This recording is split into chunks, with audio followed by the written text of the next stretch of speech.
Bom dia a todos da plateia. Good morning, Ben. So nice to have you here with us. Eu vou falar em português para poder ajudar o nosso tradutor a só traduzir para o inglês. Então, eu queria agradecer muito a todos que estão aqui. Eu sei que muitas pessoas ainda devem chegar, nós estamos no momento de aula.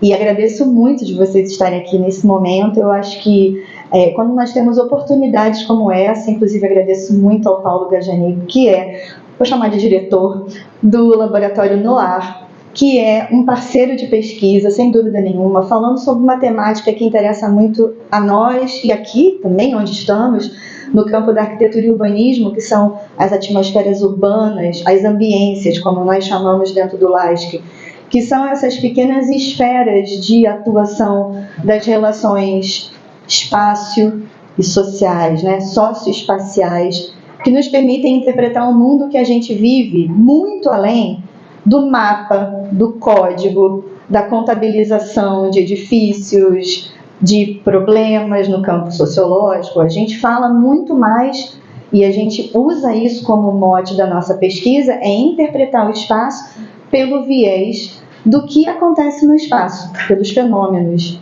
E por essa abordagem nós estamos aqui recebendo hoje Ben Highmore. Ele vai falar nessa apresentação justamente sobre o último livro dele, que é um dos livros mais sensacionais, principalmente para os estudantes que eu estou vendo aqui, e principalmente para quem está lidando com espaços públicos, espaços gentis, espaços de brincadeira, espaços lúdicos, para a gente começar a dar um passo a mais, que é simplesmente não pensar o espaço pelo espaço, como tem a ver com o meu discurso que foi feito agora. Então, eu agradeço muito ao Paulo, vou passar a palavra para ele, para que ele faça a apresentação do nosso convidado, e já agradeço muitíssimo pela generosidade de estar aqui conosco na Faculdade de Arquitetura e Urbanismo. Agradeço ao PROARC, na figura da nossa coordenadora Andréa Rego, que viabilizou a tradução simultânea, a quem muitos agradecemos, né? Obrigada. Então,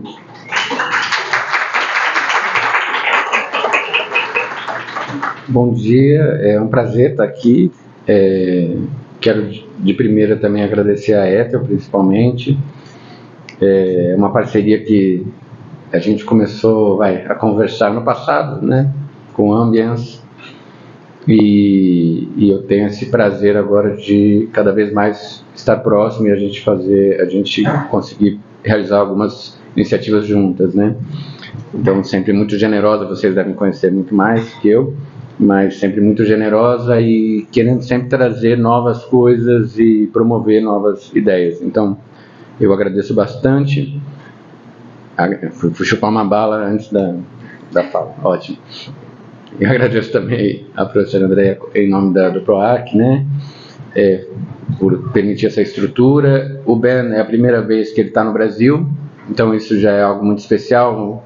Assim, eu que acompanho a carreira dele há um tempo, ele tem uma importância bem destacada nos que a gente chama de estudos culturais.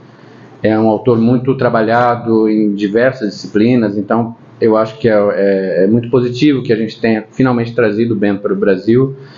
E eu brinco que é o Ben Tour, porque ele topou, ele é generoso, tal como a Ethel topou o que a gente propôs. Então a gente começou com uma palestra semana passada na UF de Campos dos Goytacazes, então ele já conheceu o norte do estado,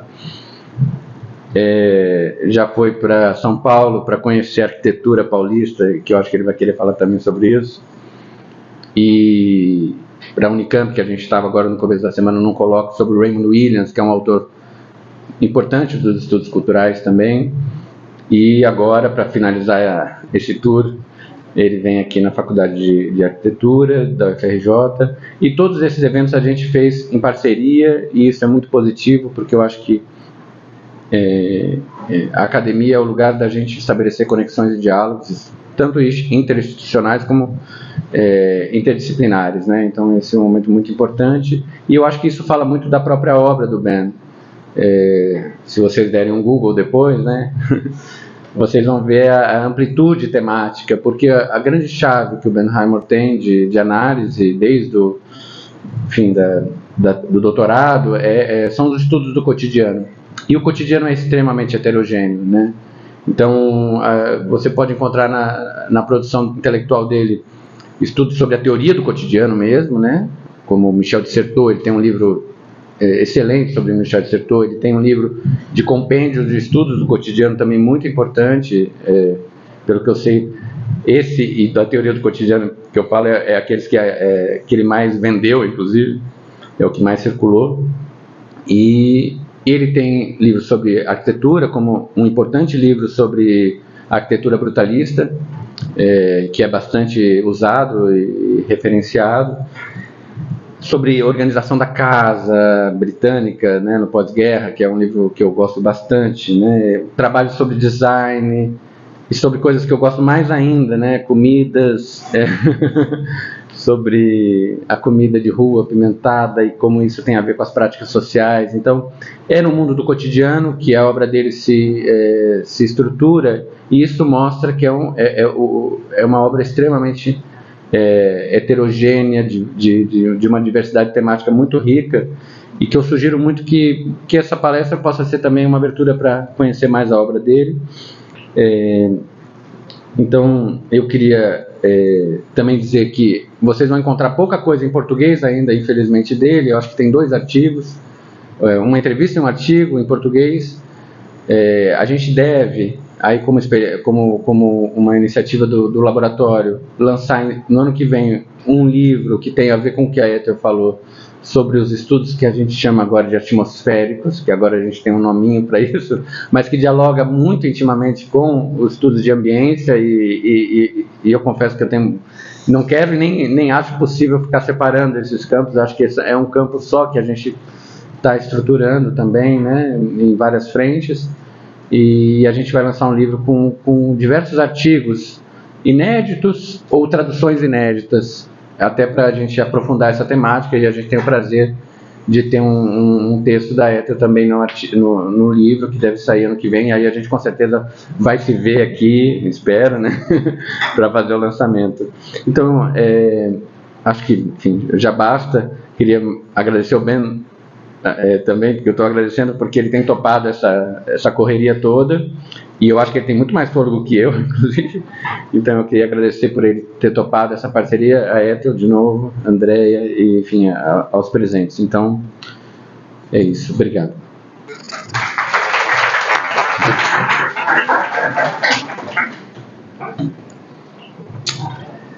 Obrigado. Thank you for letting me speak in English. Next time I come here, I promise I will know some Portuguese.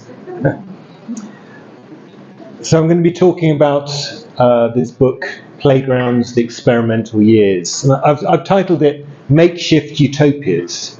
And by that I mean kind of improvised. I'm suggesting that there are certain kinds of playgrounds around the world that are kind of improvised spaces.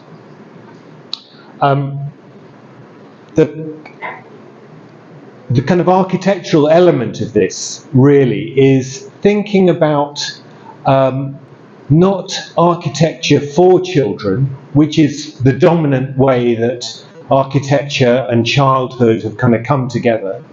You know, seeing how nurseries have been built, seeing how all these kind of spaces like primary schools, but thinking about architecture by children. You know, what might children contribute to architectural space?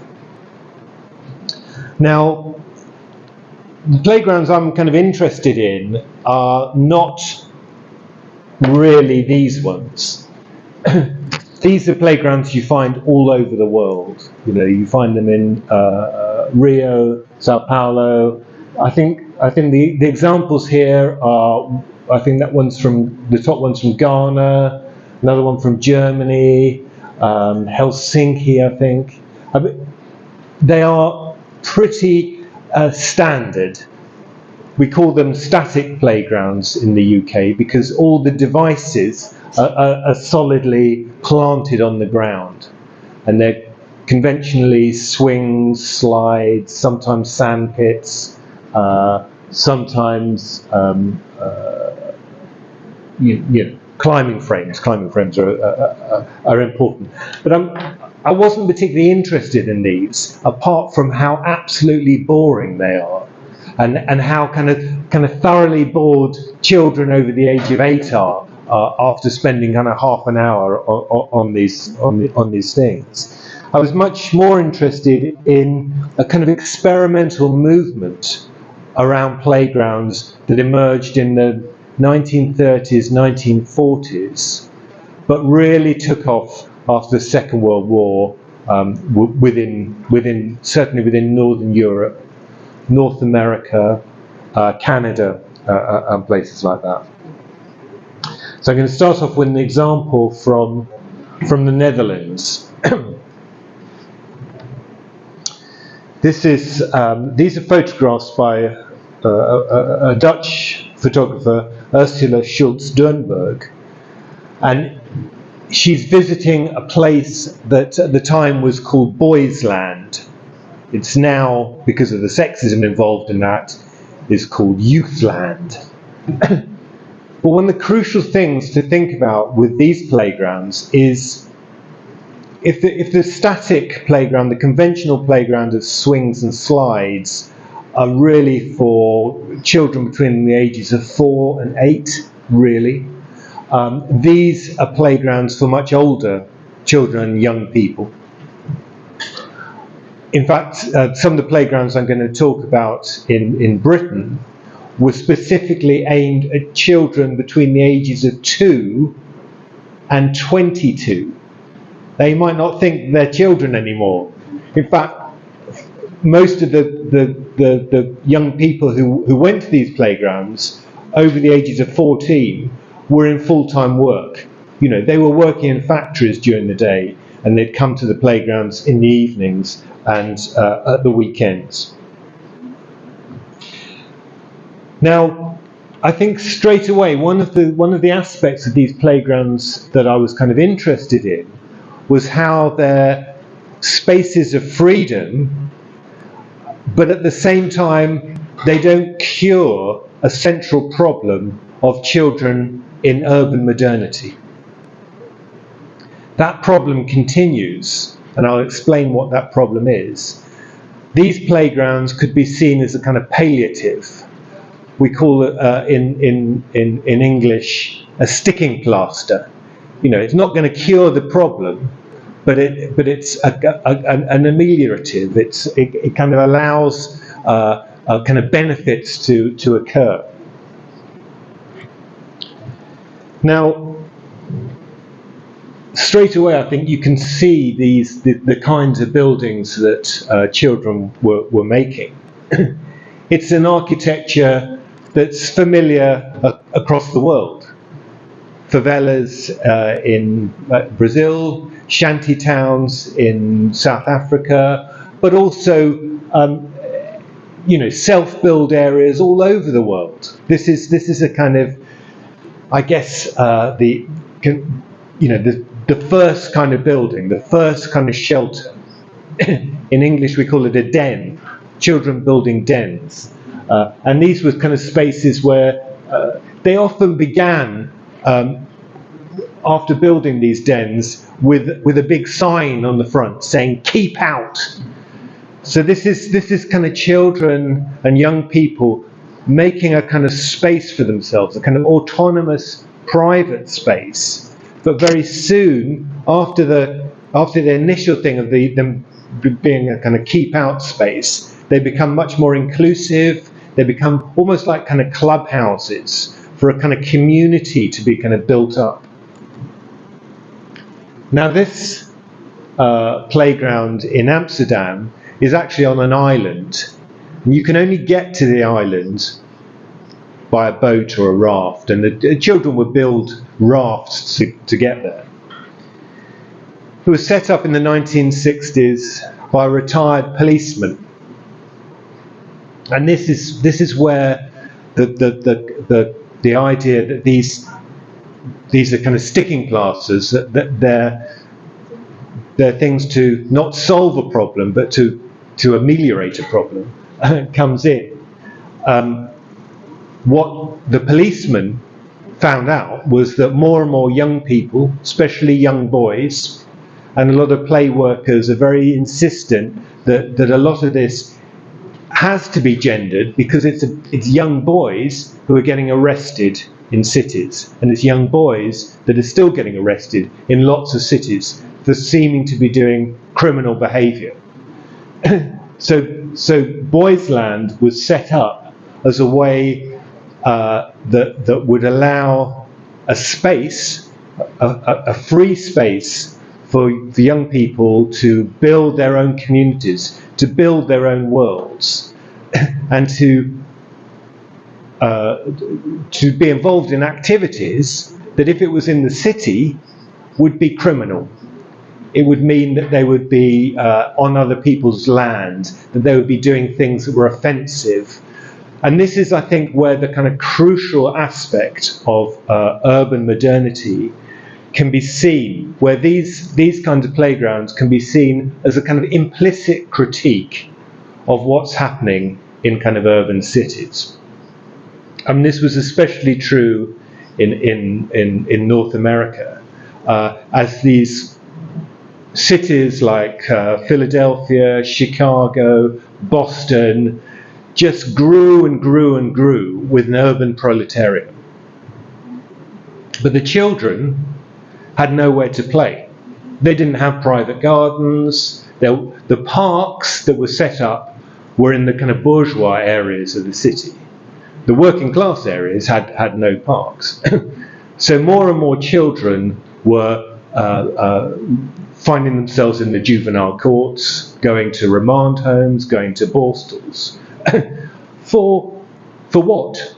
For being adventurous, for being children, for having that kind of spirit of play.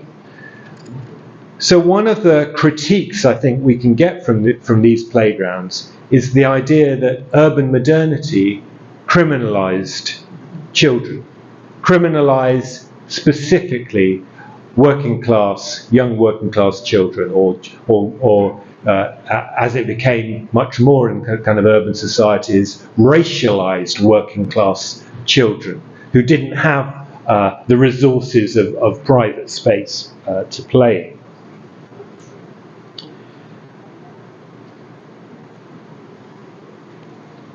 Now, I think one of the ways of understanding these playgrounds architecturally is given to us by a play worker called Jack Lambert. And he sets up what is really a fairy tale, an allegory about how these playgrounds operate in relation to architecture. I'm going to read his fairy tale. Once upon a time, a new and very modern housing estate was being built. The architects, on their frequent visits to the site, noticed that the children were always playing with the materials being used to build the houses. The contractors were soon ahead of schedule, and the town council were told that the project would cost less than at first estimated. This is why we know it's a fairy tale. Everyone was very pleased, and it was decided to use the extra money to build a playground for the children.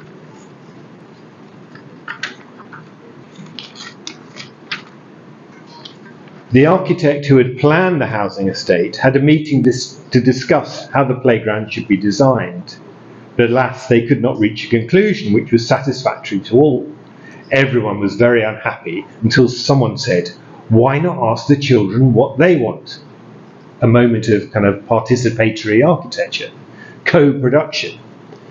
And so they asked the children, but the children had so many different ideas, more even than the architects themselves, that once again no conclusion could be reached. Eventually it was agreed that the children should be given planks of wood and bricks and cement and all the tools they needed to build a new playground themselves. And when the playground had been built by the children, the architects would see what they really wanted and they could build it properly. So the children were given planks of wood and bricks and cement and all the tools they needed to build a new playground. And the architects sat down and watched and waited and waited and waited. After 25 years, the playground has still not been finished by the children. But the architects are still waiting in case one day it will be finished, and at last they will know what children really want. So this is a kind of a playground of endless becoming, of endless emergence, of cultural forms, of urban forms, endlessly being kind of played with. So children would build dens, but just as much love smashing them down, smashing them to bits. So these were kind of playgrounds that were kind of built with an ethos that were very conducive to anarchist ideas about kind of a space of freedom where children were given were made kind of autonomous to create themselves in these spaces. Now, I think there's a kind of way of understanding this that's very much a kind of utopian. Everything is kind of great about these things, but I think it's also worth going back in history to seeing where these kinds of playgrounds came from, where they came from eventually. And I think to do that, we need to look at two places. We need to look right towards the end of the 19th century, but also moving into the middle of the 20th century. These are kind of playgrounds from the very first years of the 20th century. The American Playground Association began in 1906, and this was really a kind of a really important kind of moment for playgrounds. There had been playgrounds before, but they weren't for children necessarily. They were for fitness. They're what we see in some streets now, these kind of machines to get us all to be fit. And they were particularly designed with a military aim in mind. This was a kind of way of, young kind of working class men, when they were called up into the army, people were saying, these people, they're not fit enough, they're not going to make good soldiers. Okay, well, let's make these kind of playgrounds, and then the kind of health of the nation would be improved. Now, these kind of playgrounds were often huge, often had about 1,000 children in them at any one time, children, young people. And when I first started doing the research on playgrounds, and I started kind of looking at the kind of very early playgrounds, the things that I was kind of amazed by were things like playground equipment. You needed a record player.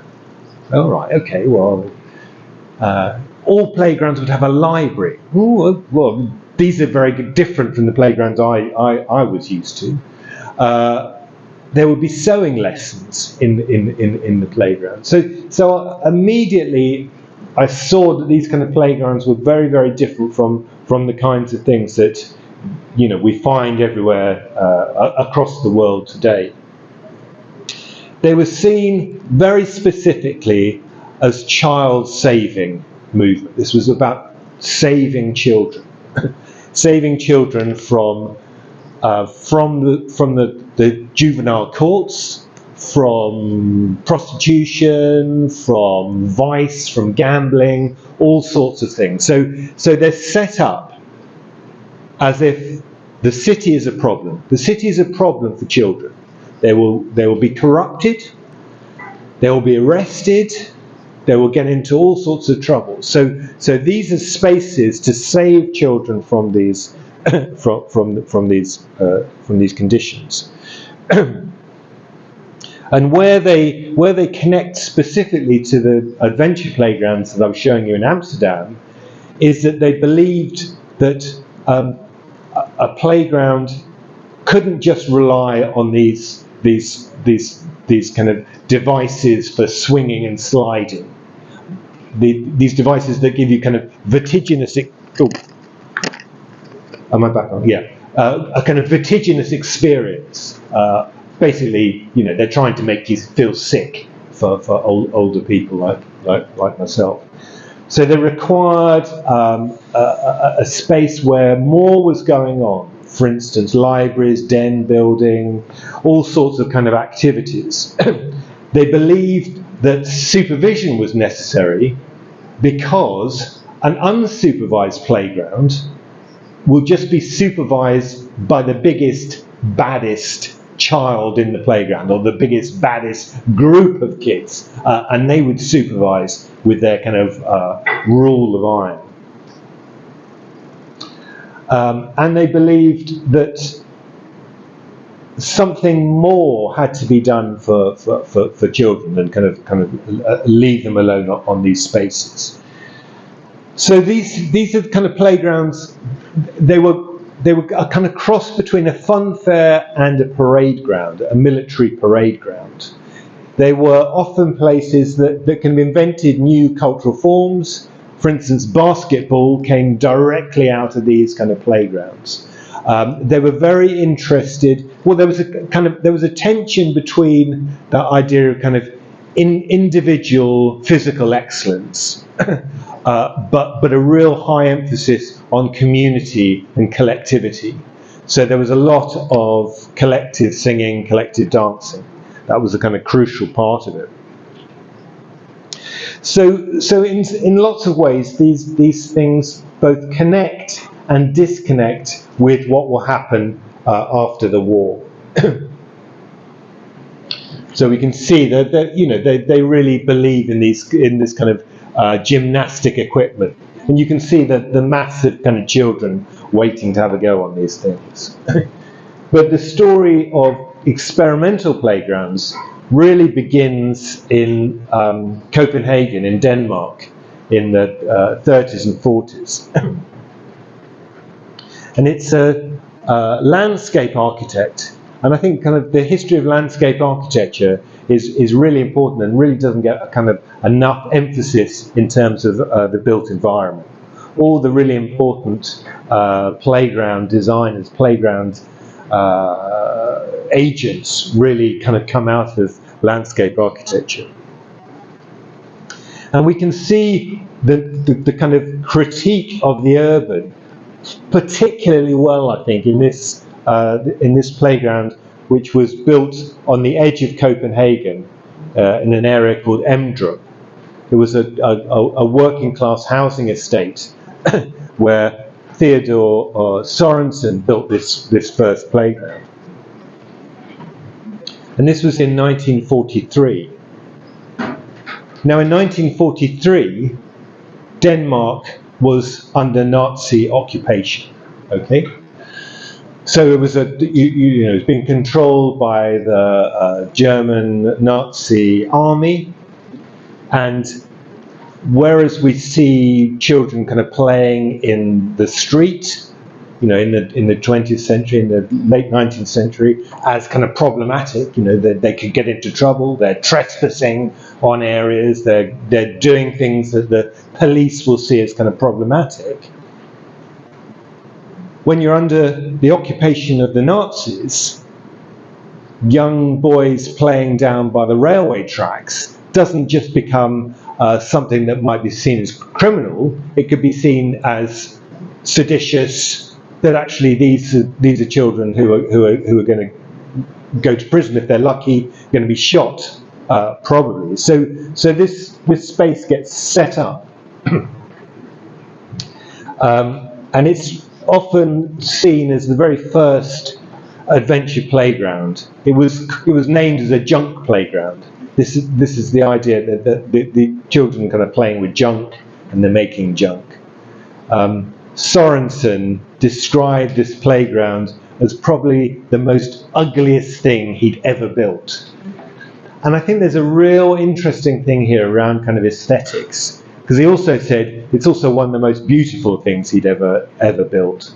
So this idea that it might look conventionally ugly, but might feel kind of beautiful in terms of what happens there, was one of the kind of elements that was kind of crucial to these playgrounds.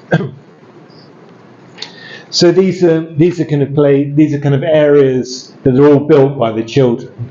Sometimes I think probably with a bit of help from the adults, or at least advice on how to build a 50-foot tower without killing yourself. And one of the crucial elements of these playgrounds becomes a new figure, a new social role, if you like, and this is the play worker. I think one way of understanding these playgrounds as social spaces is that they're a third space. They're neither familial, they're not family places. The people that run them aren't in loco parentis, they're not stand-in parents, but they're not schools either. So they're a third space, and that meant that they needed to be run by a new kind of person. And this was the play worker. and the very first play worker on the Emdrup playground was someone who had been trained as a nursery nurse using the Froebel system. Frederick Froebel was someone, a German 19th century pedagogue who said it was really important for children to learn from material things, from building with pieces of wood and tools, making things. So he had that kind of Froebel training, but he was also a merchant seaman. And they saw this is absolutely perfect. This is the combination that we need. Someone who's kind of used to kind of the ethos, the pedagogy around materiality, but also had this kind of high adventurous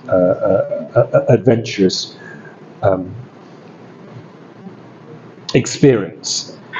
Now, the very second playground leader, play worker, wrote this about how these playgrounds should be organised. In order to, this is Agnete Vesterek, in order to approach most nearly to the ideal children's playgrounds, everything which most serve to remind the children of authority is excluded.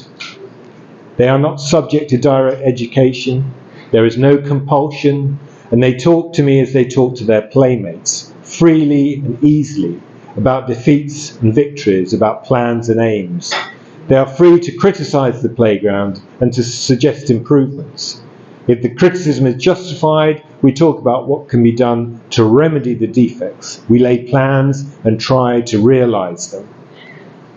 So these were playgrounds where the children themselves set up the conditions under which they would kind of work together. Nothing was kind of disallowed apart from anything that interrupted the freedom of others. So the only thing that was kind of unfree was to constrain other children, to constrain other people. Now, in Britain, this kind of ethos really took off in the post-war years, and it was this playground, Lollard Adventure Playground, that became the kind of centre for activities. There had been other playgrounds before this, but this was one that was set up by this woman, another landscape architect called Lady Allen of Hertwood. And what she did was she visited the playground in Denmark, in Copenhagen, and came back and said, post-war Britain is full of bomb sites. Everywhere you go, in London, in Coventry, in Bristol, there are just huge areas that have been bombed. Why not turn these bomb sites into playgrounds? Why not give them to the children for their space? A lot of them were playing in them anyway, and sometimes they would be these spaces were dangerous. They needed kind of flattening. They needed some work doing to them to make them safe. One of the areas where the first playground was built, a child had died previously because they'd fallen through into a kind of basement area. So they needed to be cleared. and then they could be given to the children. And this is what happened in this adventure playground in Lambeth, which is just over the river from the Houses of Parliament. So it's set up particularly to be somewhere where politicians could come and visit. And it was kind of endlessly visited by politicians, by journalists, by radio, TV, magazines. You know, they constantly be doing kind of features on this on this playground. It was the site of a primary school that had been bombed, and the idea was that it was going to be, that school was going to be rebuilt, but it would take about 7 or 8 years to get the money together to rebuild it. So the children could have it while it was waiting. And I think that idea of kind of transitional space, of kind of urban changing, the nature of urban space, and what can be done with spaces that are seen as kind of waste ground, was very kind of important in this moment. This is Lady Allen describing this playground. This playground is different because it's a place where the children have an infinite choice of opportunities. They can handle basic things, earth, water, plants, timber, and work with real tools. They have an adult friend, a person they trust and respect. Here, every child can develop a healthy sense of self-esteem because there is always something at which they can excel.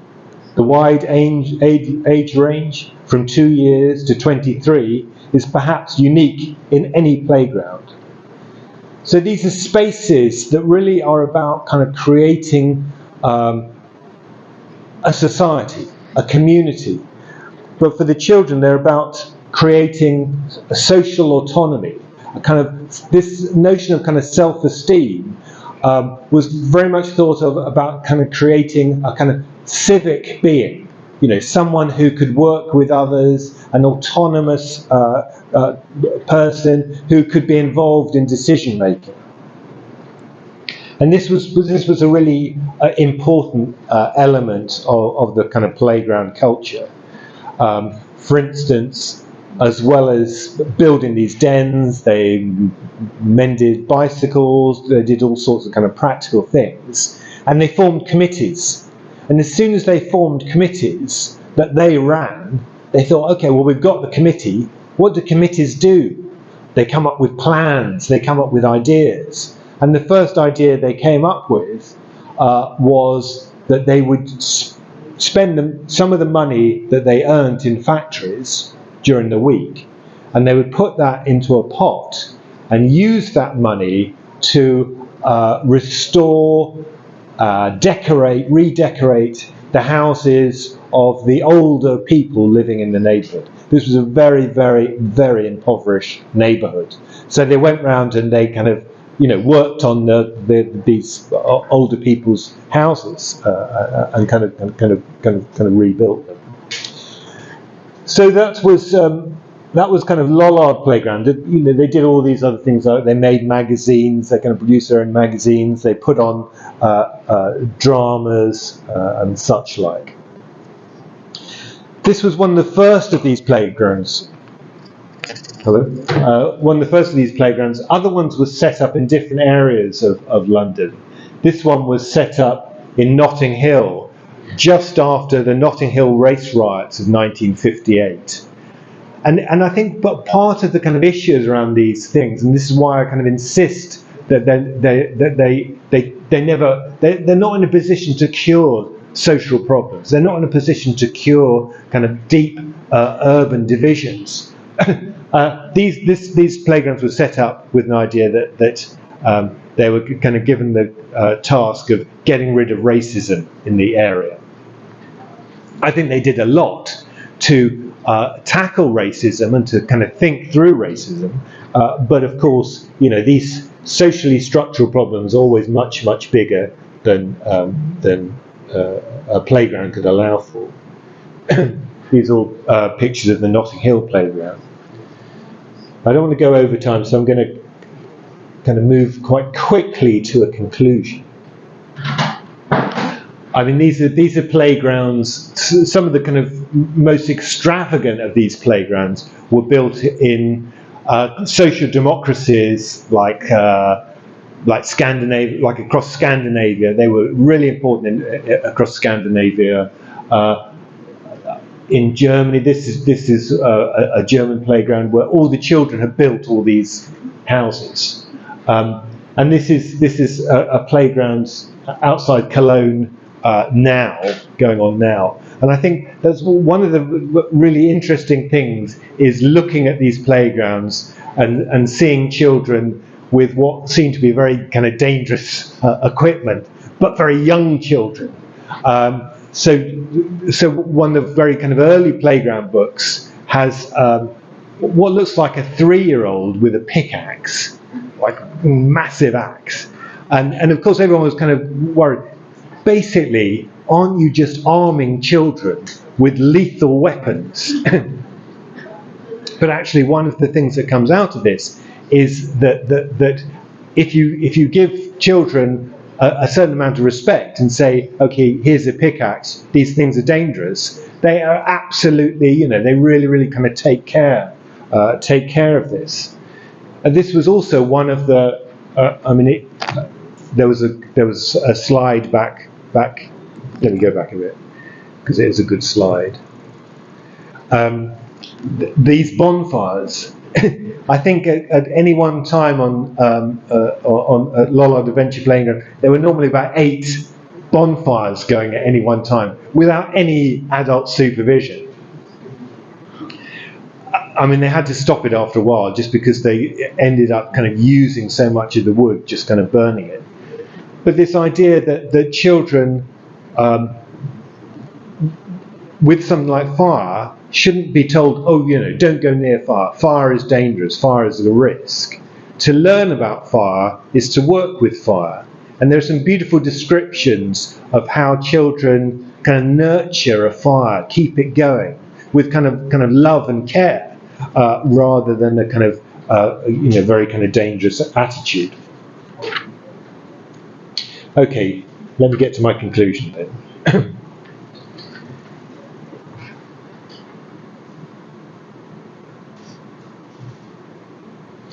So today the adventure playground movement is still going. I mean, there are kind of new adventure playgrounds being built. There was a new one in New York a couple of years ago. They built some new ones around a very impoverished housing estate in Wrexham in Wales in the UK.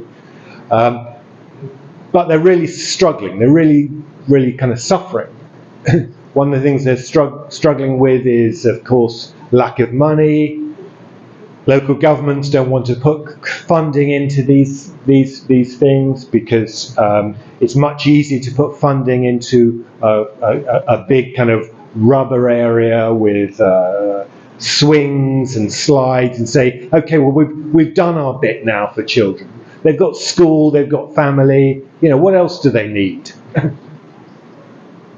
And of course, people's idea of risk change. One of the things that have really hampered the playground movement in the UK is insurance companies.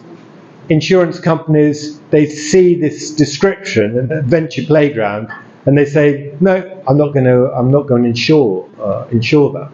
And one of the things adventure playgrounds have learnt to do is not call themselves adventure playgrounds, and certainly not call themselves junk playgrounds. So they call themselves something else like supervised playgrounds. And then insurance companies say, oh yeah, we're very happy to insure a supervised playground. And one of the things in the history of these playgrounds was that children did get cut, did hit their hand with a hammer, but these were always kind of minor incidents. So the discourse around risk, I think, is really important to kind of rethink. A lot of kind of playgrounds are as safe as possible. And one of the kind of shifts that's happening now in the kind of playground movement is to think, We don't want things as safe as possible. You know, that's just wrapping everyone in cotton wool. We want things as safe as necessary, and that risk is really important. Risk is really important to see what your capacities are. There are these wonderful descriptions of very small children going on kind of these zip wires, high wires, and just absolutely hating it. You know, screaming, oh, terrified, and then just saying, again, again, again. You know, that actually being terrified, doing those things that you're really uncomfortable with, but seeing others, older people, enjoying them, is what it's all about as we grow our capacities. But the last thing I want to remind us of is this wonderful Austrian. She was an artist. She was a kind of social worker. She was an Austrian Jew, married Paneth, who escaped from Austria as the Nazis came to London, and she set up one of these kind of, before there were adventure playgrounds, it was really a kind of social club for teenagers, for some of the most kind of disadvantaged teenagers. And she wrote a small book called Branch Street, about this kind of community centre, and how it keeps getting destroyed, how the children keep destroying it, and then she keeps going with it, and they build something and they do something. And she wrote, after the war, these bomb sites, these damaged bits of earth, should be used for mending children. They should be used as a kind of, more than a kind of symbolic space. These are spaces of trauma, but they could also be spaces for renewal. So she writes, the bomb site's very existence is a reminder of damage and destruction, a sore spot harmful to all of us, but it could be put to good use even before the war is over. And her idea was not that children should that these should be kind of playgrounds for children. She was much more radical than that. She said they should be given the deeds to this site. They should be the custodians. It should be their space where they could make money by growing vegetables, make money by mending bicycles and things. And she goes on to say that these spaces, these incredibly impoverished areas where children don't have the kind of provisions to space to create themselves, are just the sort of spaces where Hitler recruited his brown shirts, recruited the Nazis from. This is Paneth. We should also remember that the horde which Hitler employed to carry out his first acts of aggression, murdering and torturing peaceful citizens, were recruited mainly from desperate, impoverished youths, and that to help the individual means helping democracy as well. So I think, in a time where clearly kind of fascism is on the rise across the globe, that these spaces of kind of incipient, emergent democracy for young people seem more crucial than ever. So I'm going to leave it there. Thank you very much.